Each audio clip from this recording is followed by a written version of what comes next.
Good morning and welcome to Frontiers of Knowledge segment.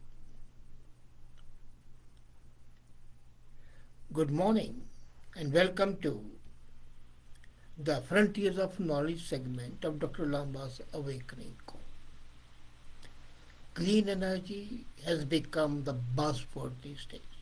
And yesterday, the news was that the Indian infrastructure minister drove to the parliament in the most polluted capital of the world, that's Delhi, in a hydrogen car. It looks like that hydrogen is becoming the latest craze, and the smallest molecule in the universe, that's hydrogen, has displaced all other fears, and despite all the praise, they're forgetting that there can be negative aspects. A news report from the Energy Innovative, an energy and environmental policy research firm, goes deep into hydrogen and is used in cleaning up the utilities. And the reason the analysis is struck fear in my heart, I'm really concerned that why hydrogen is being promoted as an ideal energy source. The report shows that the hydrogen is unlikely to help decarbonize buildings at any meaningful scale. It will have impact, but not really that much. But it could make our homes and infrastructure really more unsafe or less safe, whatever you want to call it. And that is a tragedy, and I'm amazed that the scientists have given this, but the politicians still think that this is a panacea for the emission control, for the low carbon or the zero carbon. Now, hydrogen can be burned with the zero greenhouse gas emissions, or it can be blended with the methane gas to reduce its emission. Mixing it with the gas used to heat homes and the cooking could in theory help up clean of the building sector that is considered to be 38% of all emissions globally. But is that really good? And therein lies the rub. We are always thinking that it's great, but it may not be. Producing hydrogen requires a lot of energy. And that energy which is going to be used for producing hydrogen is more often than not, about 80% fossil fueled energy. So 80% of the fossil fuel energy to produce energy which will be used as so-called clean energy is a misnomer. There are some promising methods to make it using renewables, but those methods are still not quite ready for commercial purposes. And if they are not ready, then that need not be taken into consideration. As a matter of fact, those methods are much more expensive than the fossil fuel counterparts. Then you can create hydrogen using nuclear energy. It is called, I kid you not, pink hydrogen, and it's extremely expensive. So we have hydrogen, we have green hydrogen, and we have pink hydrogen. Well, we are in this era talking about not having any color. And here, we are always talking of colors, even in hydrogen. Nevertheless, utilities are hot for hydrogen as of the late last year, and only in USA there are 26 hydrogen pilot projects. Even the venture capitalists are pouring money into hydrogen. This includes big names like Breakthrough Energy Ventures, Low Carbon Capital. There is even a fund devoted solely to the clean hydrogen.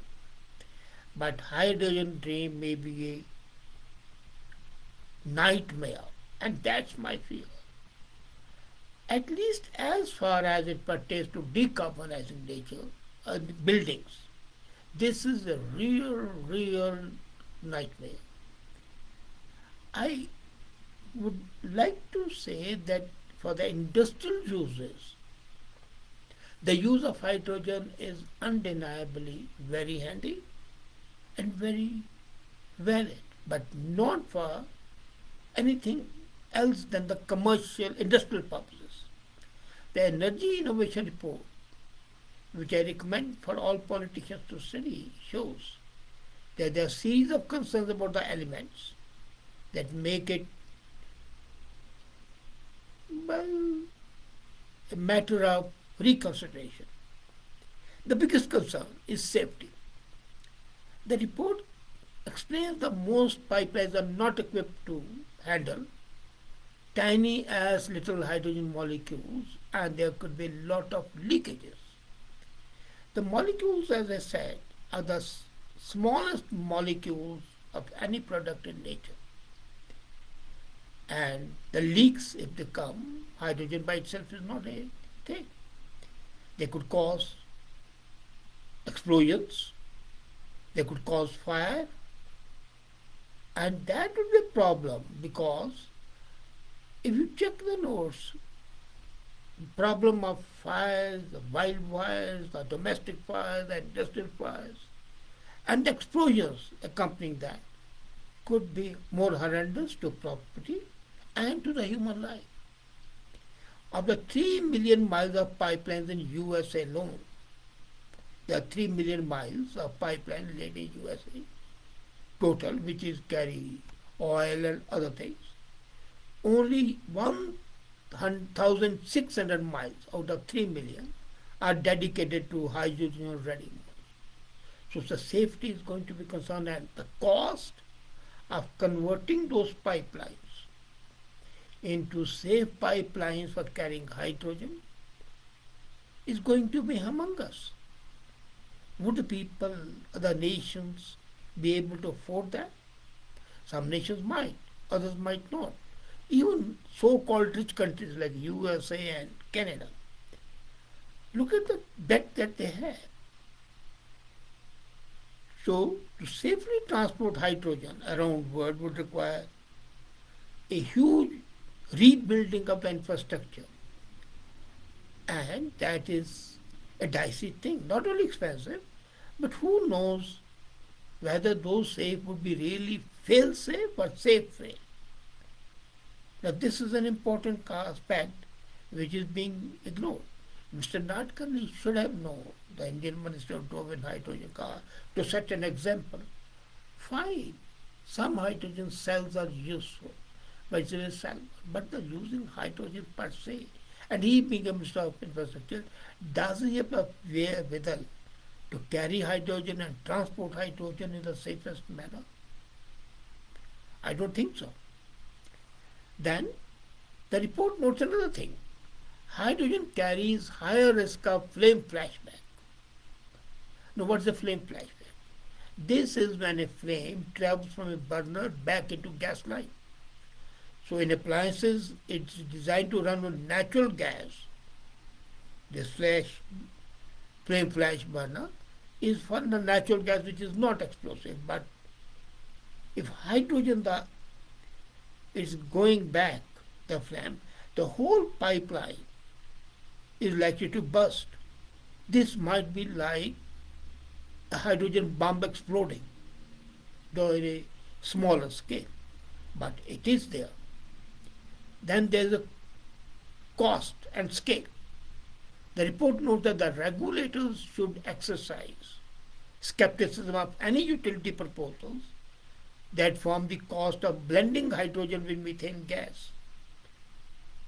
When you blend these two gases, the cost is going to be high. Apart from the whole potentially blowing up the houses, the economics doesn't look great for the hydrogen alone.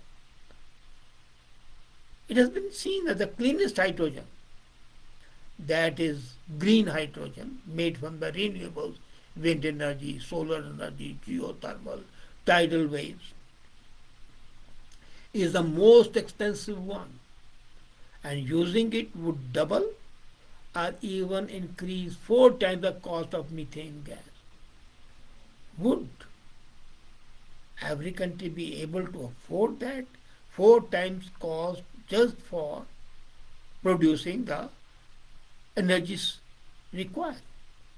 And when not all utilities are planning to use hydrogen, green hydrogen, because that's very expensive. So what do they do? They use ordinary hydrogen or pink hydrogen. And for those who do it, it would leave ultimately you and me, the taxpayer, coughing up the rate 4 times more. So if your hydro bill is $100, it's going to be $400. How many budgets of the middle class and the lower middle class would be upset? Would people go then prefer to go cold in the winter or roast in the heat? Then unexpected, we are already seeing how the energy costs, the oil gas are going through the roof. So the prospect of going through the projects that don't even have the expected greenhouse gas reduction, return on investment could be explosive.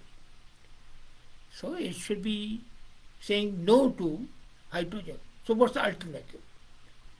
It's a lot cheaper to use electrify homes, so it would help strengthen the grid. So use hydrogen to electrify homes. The report shows that they're getting a heat pump. Now that's the thing. Why the heat pumps are not being used? They can replace every basement and an induction stove in every kitchen.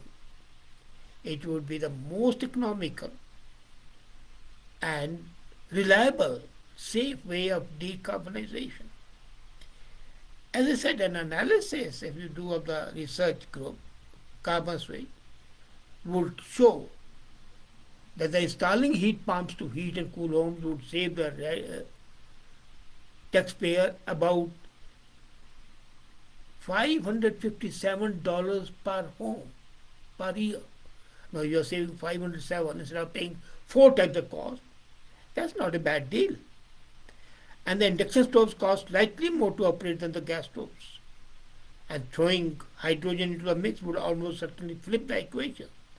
So the induction stoves using hydrogen would be far more efficient and far more cheaper. And they don't leak methane or any other gas in your kitchen in a toxic waste tank. Unless you have a cooking disappear. So that is one way, and that should be the way. Then switching to these electrical solutions means that homes would not blow up. There will be no fires. And that's a win-win situation. But are the politicians listening? They should. Now, I had also said that I'll talk about minerals that can save the planet. So you want basically an all renewable future. But then if you want all renewable energy, then you're going to need a lot of batteries and the minerals and the metals that make them work. So the first one metal, which is extremely useful, is lithium. Lithium is the most important battery. All the batteries are lithium batteries, and the cost is going to increase in the coming decade by 51 times. Lithium ion batteries are the golden goose of the energy transition because they can be charged time and again and are much lighter than the other batteries of the same size. And lithium is a key ingredient because it's highly reactive, that gives a high energy density. The element is used widely in batteries for electrical vehicles, and it accounts for 30% of the current lithium demand.